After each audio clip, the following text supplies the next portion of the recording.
એમ તો એક લેક્ચરમાં પતી જાય, પણ આપણે એક નહીં બે લેક્ચર લેશું, કારણ કે પઝલની અંદર પણ શું છે, ઘણી બધી વેરાયટી આવશે, બરાબર. અને આના માટે છે ને, પહેલા તો બેસિકલી જો તમારા માટે 2-3 ટાઈપની પઝલ ખૂબ અગત્યની છે, બરાબર. તો હવે પઝલની અંદર આમ તો ઘણું બધું આવે, પણ આપણે જે મેઇનલી જે ઇમ્પોર્ટન્ટ પઝલ છે એની અંદર સૌથી પહેલી જે પઝલ આવશે ને એ આવશે ટેબલ પઝલ.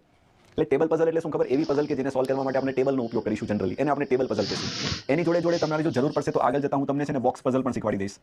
ટેબલ જેવું જ આવશે પણ બોક્સ એમાં ગોઠવેલા હશે. It's one type of table જેવું જવાનું છે. બોક્સ પઝલ પણ આપણે લોકો એની અંદર જોઈ લઈશું. જોડે જોડે આગળ જરૂર પડીએ તો એકાદ સેશન જે હું બીજો સેશન લેવાનું છું એની અંદર હું તમને ફ્લોર પઝલ પણ શીખવી દઈશ. આ મુખ્યત્વે 2 થી 3 ટાઈપની પઝલ છે ને એ તમારી એક્ઝામ માટે ખૂબ અગત્યની છે. તો આને આપણે ડિટેલમાં જોવાના છીએ, બરાબર.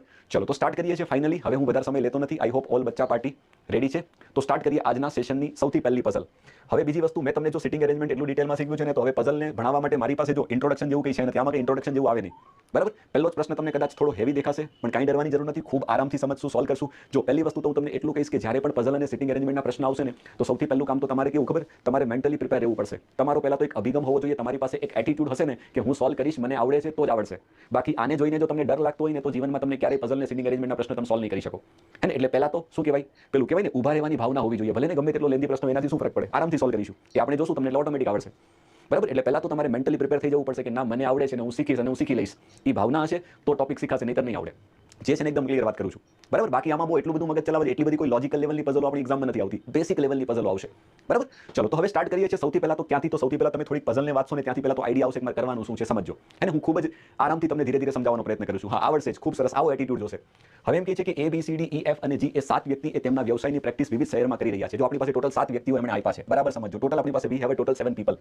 એમના બધાના અલગ અલગ વ્યવસાય છે અને એ લોકો શું કરે છે? અલગ અલગ શહેરમાં પોતાનો વ્યવસાય કરે છે.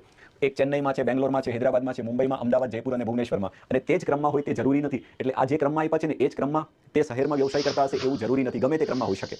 દરેકનો વ્યવસાય અલગ અલગ છે. ઓકે, ડોક્ટર, ઇજનેર, ફાર્માસિસ્ટ, વકીલ, કાઉન્સેલર, પ્રોફેસર અને સંગીતકાર, પરંતુ એ પણ ક્રમમાં હોય તે આવશ્યક નથી. એટલે તમે સમજવાનો પ્રયત્ન કરો તમારી પાસે કઈ કઈ માહિતી આપી છે. 7 વ્યક્તિ આપી છે. એ 7 વ્યક્તિ કયા શહેરમાં પોતાનો વ્યવસાય કરે છે એ આપ્યું છે. અને જોડે જોડે એ 7 વ્યક્તિનો કયો વ્યવસાય છે ને એ આપેલું છે. એટલે તમારી પાસે બેઝિકલી 3 માહિતી છે, બરાબર. પછી આગળ વાંચીએ, થોડું એટલે ખબર પડશે. હવે કીધું છે કે એ નામનો વ્યક્તિ છે ને એક ફાર્માસિસ્ટ છે અને તે ભુવનેશ્વરમાં પ્રેક્ટિસ કરે છે.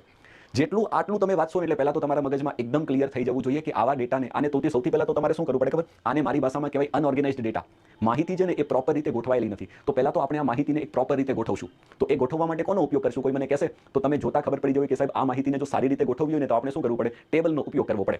તો સિમ્પલ આપણે ટેબલ બનાવી લઈએ. અને ટેબલમાં કેટલી ખબર? તો ટેબલમાં મારા હિસાબે જો 7 વ્યક્તિ છે ને તો 7 રો ગોઠવીશું, 7 હરોળ આવશે. અને એમના માટે કોલમ કેટલી જોશે? તો 3 કોલમ લેશું. જેમાં પહેલી કોલમમાં વ્યક્તિનું નામ, બીજી કોલમમાં કયા શહેરમાં, અને ત્રીજી કોલમમાં શહેર એટલે કે એનું સ્થળ, અને ત્રીજી કોલમમાં એનો વ્યવસાય. એટલે સૌથી પહેલું કામ તમારે ટેબલ બનાવી નાખવાનું. સમજો, આ બાજુ ધ્યાન આપજો. એને ખૂબ જ પ્રેક્ટિકલી સમજાવવાનો પ્રયત્ન કરું છું કે આવું બધું તમારે પઝલ જ્યારે એક્ઝામ આવશે ને તો આવું બધું વિચારીને કામ કરવું પડશે. આ બાજુ ધ્યાન આપજો બધા.